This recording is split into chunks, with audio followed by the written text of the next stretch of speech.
పొట్లకాయ కూర తయారీ విధానం చూద్దామా.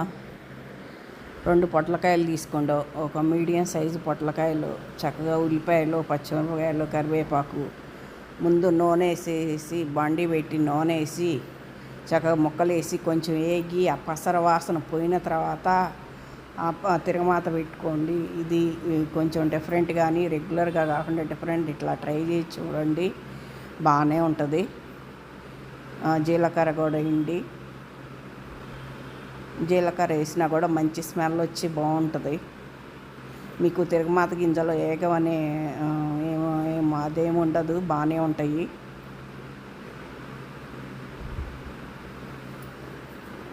ఆ పసర వాసన అనేది ఫస్ట్ నూనె వేసి వేపించిన తర్వాత పసర వాసన అనేది పోతే కొంచెం లైట్గా స్మెల్ వస్తుంది పొట్లకాయ కూర. ఆ వాసన పోవటానికి ఇట్లా చేశాను. తర్వాత ఎండుమిరపకాయలు వేసుకోండి.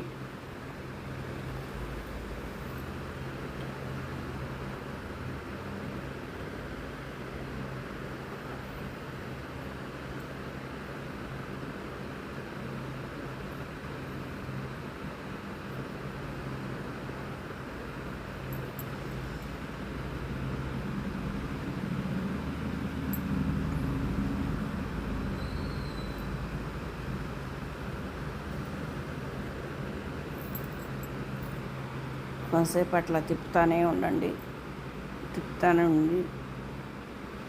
తర్వాత కరివేపాకు వేయండి.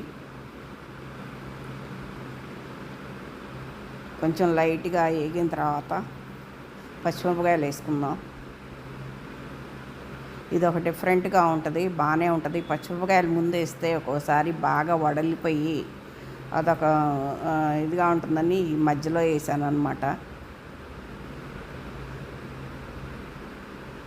ఎప్పుడూ రెగ్యులర్ టైప్ కాకుండా ఇది కూడా ట్రై చేసి చూశాను, బాగానే ఉంది. ఆనియన్స్ వేయండి. తర్వాత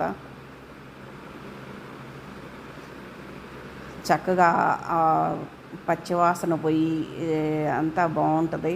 తర్వాత సాల్ట్ వేసుకోండి. కొంచెం ఇంకా 3వ వంతు ఉడికినాక సాల్ట్ వేసేయండి.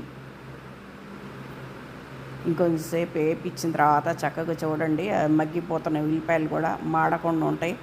చక్కగా ఆడితే పాటు ఇది అవుతాయి. మనకు ఫ్రై కావాలంటే ఫ్రై చేసుకోవచ్చు, లేదంటే ఇట్లా కూడా అటు ఫ్రై కాకుండా ఇటు ఇగురు కాకుండా మీడియంగా ఉంది ఇది. తర్వాత కారం వేసుకోండి. మనకి అన్ని పొట్లకాయలు అయితే దానికి తగ్గట్టు నేను 1 స్పూన్ కారం వేసాను. ఆ కారపాసం పోయిందాక కొంచెం ఉన్నిచ్చి మొక్క ఉడికిందా లేదా అని చూసుకుంటే సరిపోతుంది. చూడండి, లైట్గా ఉడికింది. ఆనియన్ కూడా బాగుంది చూడటానికి కూడా, అటు మాడలేదు. పొట్లకాయతో పాటు ఆనియన్ కూడా చక్కగా ఉడికింది.